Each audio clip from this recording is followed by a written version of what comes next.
Okay, Dan, so your group was looking at this question. How can we make online learning human?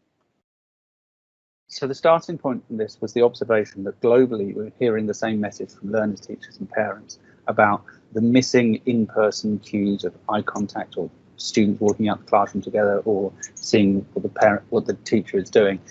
And as well as physical and mental health issues suddenly brought about by 100% digital learning, there are other things that pointed to a missing digital literacy of education.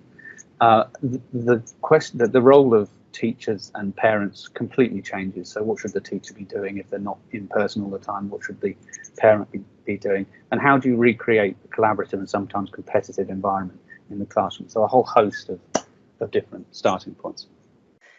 Yeah, it doesn't automatically translate directly into an online context, does it? So what kind of solutions did you arrive at?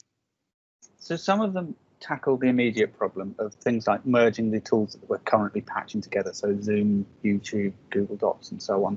Others were about making better use of those tools. But I think actually what this was all hinting at was the fact that we're missing certain technology or maybe UX things. The idea of liking something didn't exist before Facebook and Twitter, but it's become a huge motivator. So I think this is a challenge for UX people in education as much as anything, as to how do you create the positive emotional experiences through those subtle cues. And so you don't have to resort to 20-minute online Zoom calls, which become quite exhausting and kind of artificial. So I think there's a very subtle piece of work to be done.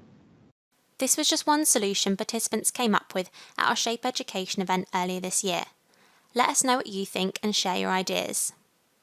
Become part of a growing movement that's helping to shape the future of education.